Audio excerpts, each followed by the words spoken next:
Hey, what's going on, you guys? Welcome to another episode of the Trainer Talk. Today is episode number 99, which is pretty awesome.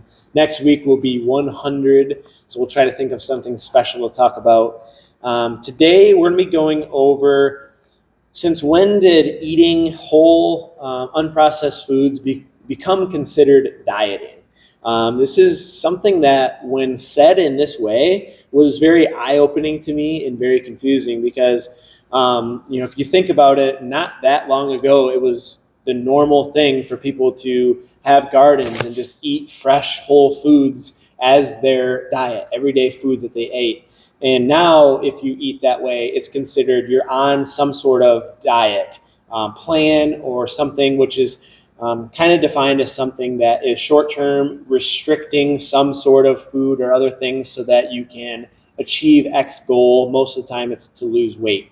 So we want to try to reframe our way of thinking and get you guys to just think about eating whole foods that are unprocessed should be the norm. It should not be considered you're on some sort of diet plan. That should just be the way that you live and the way that you eat. If you eat processed foods and fast foods and candy and junk food, that should be unnormal. That should be the thing that would consider not the norm, right? So that's what we want to try to shift our frame of mind to. So that's kind of what we're going to get into. We'll just kind of go back and forth like we always do and give you guys as much insight as possible to where hopefully you've got a little bit of a better idea of what to eat, how to think about eating by the end of the video. Yeah, I think a big thing is just redefining what we see as normal. Because right now, what we see as normal is the fast food, is the super high palatable foods, eating not for nourishment, but eating for what tastes good, of like, oh, what sounds good today. It's not, hey, what do we have available? What's in season? Going out and to a farmer's market or growing something yourself in a garden. It's definitely a lot different of a food environment than we had, 60 years ago. But even if you look back all the way to hunter-gatherer times, this was what was the normal, was eating those whole unprocessed foods, because obviously we didn't have processing at that point. And eating those foods like before, it led to healthier weights, healthier outcomes as far as like before medicine interventions, things like that. Whereas now we actually have the like median death age or like life expectancy is starting to decline because of all the preventable diseases that we have in this country with like heart disease and different things like that can be hugely affected through diet and through exercise. So changing the word diet from like eating healthier foods or, eating just basically not the highly processed fast food, junk food, just redefining it as what you eat on a daily basis and seeing it as a different, like having that mindset shift from, oh, I'm dieting, to just like, okay, this is just my diet right now. Of maybe you are eating more fast foods or maybe you are eating healthier. That's just your diet. And, whether your diet looks one way or another way, they're all diets. But the term dieting has basically been shifted to, moving to lose weight or to change your body in some way.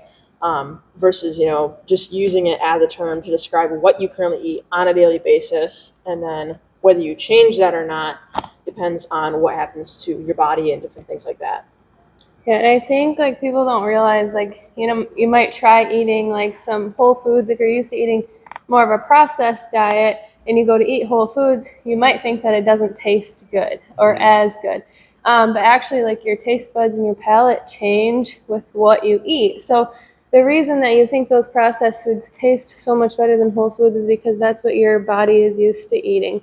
You need to focus on eating what makes your body actually feel good, what makes it run the best. And every single one of my clients who I've worked with who have started to kind of change their diet into more whole foods and less processed foods say how much better they feel after only maybe a week of eating those whole foods. They say they feel better, their energy levels are better, they can perform better in their workouts, have more energy to play with their kids after work, where before those things weren't there. And then a lot of them will also say they start to crave processed foods less and less. And this is something that I've even realized in my journey of health and fitness. once I kind of changed the way that I ate, once I had more knowledge about why to eat whole foods instead of processed foods, I noticed just a huge change in the way that I felt and all of that. Yeah, I agree. I noticed a huge difference too. And kind of going back to what Bethany said, when we think of whole, real foods that are good for you, we think of the foods that we've been eating forever, right? And those are the whole grains, seeds, nuts, poultry, meat, fish, and fruits and vegetables. So for those of you that have been eating healthy or maybe eating lots of those foods for a while, you've probably came across the circumstance where you've passed up a unhealthy food or a bad food for a good food, like I said, and you've been shamed for it, or it's like, oh, so you must be on a diet or something like that, you know?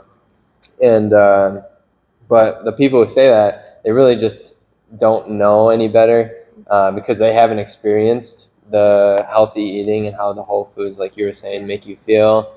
And yeah, it's just the foods that they eat are cheap and convenient for them.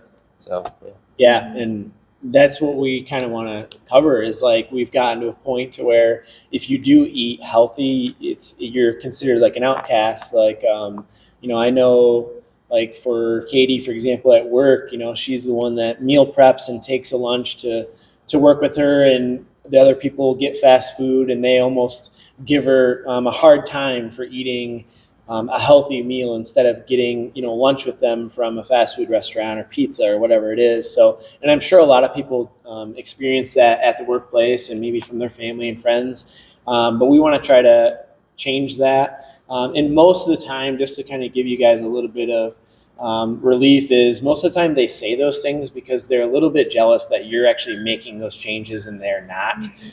So it's kind of their way of coping or feeling better about themselves by making you feel bad for being healthy. So just try to push through it and think about yourself and just believe in yourself and understand why you're doing it because you do feel better. Like Caitlin said, like once you start eating some healthier foods and you start noticing how much better you feel, you don't want that junk food.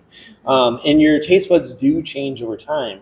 And it's a really easy, I have a great example for you guys. It's sometimes hard to think about, okay, when's the last time I ate a food for a week or two and then started to like it? A lot of people can make this relation to soda drinkers. So if you drank pop for a really long time because you love, you crave that sugar, you love the taste, and then you quit drinking pop, and then maybe a month or two later, maybe longer, you have a pop, as a special occasion or something, and it's overwhelmingly sweet and you don't even like it anymore. It's because your taste buds had adjusted to the new foods that you're eating or drinks. Maybe you just switched to water only. And so your palate and your taste buds change to where you don't even like that anymore. So that's just one example. And to go back to like hunters and gatherers. So when you think about fruit is basically like the candy of, forever. So, and there's a reason why we use bright colors to try to get people to buy candy today, like oranges and yellows and reds and greens and blues, is because your eye loves those colors and it's attracted to it. So if you think about apples being red, oranges being orange, bananas being yellow, if you think about take away every single building, road, anything, it's just a woods, and you see yellow, orange, red, you're going to be attracted to that thing. That's why we picked up the fruit and ate it, is because we were attracted to it. And we needed those nutrients to eat and survive. And now we use that to our advantage, and we even flavor candy after fruit. We have orange flavored candy and stuff like that, watermelon flavored pop and candy. We're using that because for the last thousands of years, that's what we've done. We eat fruit and we're attracted to that color. So the big food industries use that to their advantage to try to market to you guys to get you to eat this junk by flavoring it the same and using those bright colors. So it's basically just kind of a strategy to get you guys to eat more and more and more of this stuff. And it's very low nutrient density, so you eat a ton of it. If you ever sat down with a bag of potato chips, you can eat the whole entire bag and not feel full. And Bethany's got some science on that and why they do that. But one other thing I did want to touch on top of that was earlier she mentioned lifespan. So lifespan is starting to shorten. And I wanted to touch on health span. So in today's world, I think our health span is getting so much shorter than what it was, even though we're still living 70 or 80 years. How many of those years are you actually healthy? For most people, it's literally from childhood to maybe their early 20s and 30s, and then all of a sudden their health span diminishes, and they live the last 40 or 50 years of their life on medications, in pain. So many people that we work with have back pain, knee pain. They're on some sort of medication, high blood pressure medication, something like that, or they develop some sort of disease. So they're living almost their whole entire life unhealthy. So we're presented with all these unhealthy foods by the big, the food industry, and then we're kept alive as long as possible with medications. So, the world is kind of just set up to make us fall into this trap and avoid the healthy route. And we want to try to get people to take that healthy route and experience just so much higher quality life and a longer health span. That health span should make up the entire lifespan in order to live the best possible life, in my opinion. Yeah, so to circle back, there's a lot of different touch points in there. To circle back to what you kind of hinted at with the processed foods and those food companies, like obviously the packaging is a big thing. So like red is, I think, the most prominent color for like what's the most attractive for people to buy. The placing on the shelves is also key. Placement in the stores, like we always have when in a history do you think you could go to, like, I don't even know, just like random stores and like a hardware store, and then there's candy right at the checkout? Like, how random is that? So just different things like that, how accessible it is, how easy it is. But then also it is literally, there's people, engineers, like food engineers, food scientists that have studied and researched and tested so many different food combinations. So they know the exact chew amount. They know the exact texture that they need to create for their products to make them like just give you enough of a hint of like flavor, enough of like, ooh, that tasted good, but it goes away so fast that you're like, okay, I have to have more. That's why you can't just have one Pringle. You're going to have like the whole container. And the next thing you know, you just like, I ate the whole thing and I wasn't even aware of it. Like you weren't even thinking. It's just like, it kind of almost hacks your brain a little bit. And you almost like shut off any sort of inhibitory things with like fullness or satiety. It just kind of leads down that endless cycle, which unfortunately people don't know that, things are engineered in this way. Like it's perfectly fine to have, your ice cream or your, snacks or your favorite snacks every once in a while. But when we're having it at that amount and that capacity, like you have to almost plan ahead so you don't do that. Because if you just, like if I sat down with a bag of chips, I would probably eat the whole thing. Because if you're just sitting there mindlessly eating it, you don't know, you're not aware of it. But if you take the time out to like pre-measure it out, which we've, talked about those tips before, but that's basically why, because we can't stop ourselves once it starts. So that's why you almost have to do it beforehand. Just because they literally have a whole industry and a whole career behind making foods more, I guess, over-consumable. Hyper palatable. Just like you're able to eat more and more without like realizing that you're full. Which I don't know if there's necessarily malicious intent behind it, but they're just trying to get better at their job and they're just trying to sell more product. And it's a negative cycle that, we're all kind of caught up in recently over the past 60 years as those processed foods are becoming more and more prevalent. And I liked kind of what DeLorean said of like how, the healthier foods we've been eating for such a long time. And then you think of all the like new and fancy foods coming out, like there used to be just one kind of Oreo. Now there's like 20 different kinds of Oreos and like a million different kinds of cereals. And now there's like, it used to be like Raisin Bran or, like plain kind of cereals. When now there's like dessert cereals. And I'm like, how is this a nutritious breakfast? Because they put, vitamins and minerals in it. And it's like, it just doesn't make sense. But anyway, to go off that soapbox rant, to kind of go back to like the health span part of it, of the approach that we are recommending is, takes more effort on the upfront, but you have that healthier life. You actually we like to call this healthcare, of like preventative healthcare rather than like treating the sickness. We're treating or preventing the cause of the sickness rather than treating after the fact. So by just like avoiding those kinds of foods, you can actually prevent that long-term like sick or diminishment of the health span of your life. 100%. Yeah, so and to go off of like how easy it is to eat a bag of potato chips or whatever it is, that's why like when you eat, like we were just talking about this, like you can't overeat in apples, you can't overeat in pretty much any whole foods, because those foods like chicken, steak, apples, broccoli, cauliflower, like anything that's a whole food takes you longer to chew. So you're sitting there chewing like about 20 times per bite just to get it into your body. And then it also takes your stomach like a longer time to break down that food compared to the potato chips. So you're going to feel fuller longer. So I don't know about you guys, but I don't like to feel hungry. So I know that I want to eat the foods that are going to keep me fuller longer, keep me satisfied longer, which I just think is a really, like, again, knowledge is power. And I think a lot of us don't realize that. You don't realize that like eating those whole foods is just going to keep you fuller longer, and the science behind it. And so just knowing that is going to make you more knowledgeable and make you more aware of what you're putting in your body and why you're eating it. Yep. And I would say for those of you who want to start adding in more whole foods into your diet, start by a good strategy is just adding some good habits, not necessarily taking things out, but adding things like try to eat 4 or 5 servings of vegetables a day, or switch your white bread to whole grain bread.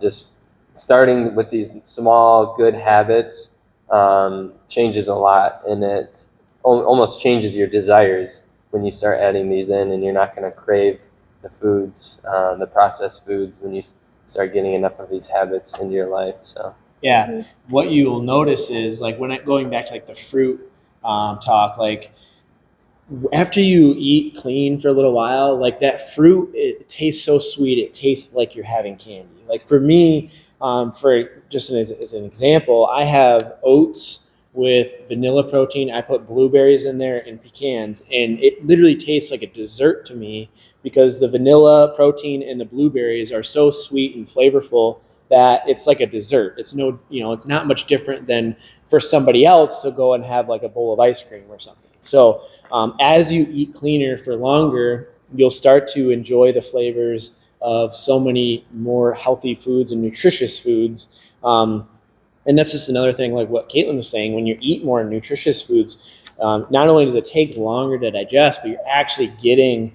fuel from it. You're getting vitamins and minerals and fiber. You're actually fueling your body, and you're going to not only be fuller longer and eat less total food, but you're also going to have more energy and just feel better overall because you're not just sitting there shoveling food down that's not giving you the energy that you need or the nutrients that you need. So yeah, I just wanted to add that on there. Is there anything else that you guys want to add on for tips or anything to start out? I guess the only tip is I guess we kind of touched about it last week, but just make the healthy choice the easy choice when it comes to this. Like the biggest appeal of the processed food is because it's easy, it's quick, it's cheap. So just finding a way to have those healthier foods, but maybe do extra prep ahead of time just to make it an easier way to incorporate vegetables, instead of having to go to the store and get a bag or chop it up yourself. Maybe get the pre-cut kind, pre-washed. That way you can just do it a little bit easier, invest the extra money to save yourself that time. And then, that way it just kind of sets you up for better success in the long run, having more accessible ways to eat those healthier foods. Yeah. And just start reframing it a little bit. You're not on a diet, you're changing your lifestyle. You're adopting a healthy lifestyle. And this is what healthy, fit people do. And if you want to be healthy and live a long life, these are the things that you want to incorporate. And it all starts with taking action. When we think about working out, the hardest part is not the workout. It's putting on your clothes and driving to the gym. So when we talk about eating healthy, the hard part isn't actually picking up the food and eating it. It's making the plan to actually get the food and creating a better environment. So one thing you can do is simply make a list of everything that you want. Go to the grocery store, shop the perimeter first, get all those whole foods first. Don't go in between the aisles first. Don't shop when you're hungry, because if you're hungry, you're going to want all that sugary stuff in the treats and the desserts. Stick to your list, and then I would clean out any kind of foods that you want to try to eat less of, or at least put them in a cupboard where you're not going to see them. Try to have the fruits and the vegetables and the healthy foods readily available first thing on the first shelf in the refrigerator. Fruits like apples and bananas right on the counter where you can grab an easy snack instead of reaching for a bag of potato chips. So it's just simple little actions that we can take to start developing habits, like DeLauren said, and then you're going to find yourself eating better and better and feeling better and better, and then it's going to get easier and easier as well. And then you'll get to a point to where you're like, wow, I haven't had a pop in a month, or I haven't had a donut in a month, and you don't even crave that food anymore. You can turn to the fruit for your sweet snack, even nuts and stuff like that, like I enjoy, like I said, with the oatmeal, like the pecans, and the blueberries and the protein and the oats. Like, that's a good dessert for me. So you can start to enjoy those. Something else that we've been doing is like a veggie bucket, and I've been doing carrots and hummus and celery and peanut butter for my snacks, and it tastes delicious. Like that, it's a great snack. It's healthy, but that way I don't have to turn to unhealthier options, getting fast food or candy bars or anything like that. So just start taking small actions. Start identifying areas that you can improve on a little bit, and just stay consistent with it until you get better and better. So that should wrap it up for today. Hopefully this helps you guys kind of look at dieting in a different lens. Hopefully you can start adopting these habits, and let us know if it helps you out. And if you need help getting started, that's what we're here for. We want to try to help people gain back control of their health and fitness, and live a longer life and have a better health span in their life as well. Just to have a better quality life. So if you need help, don't hesitate to reach out. Until next time, make sure you like and subscribe, and we'll see you guys soon.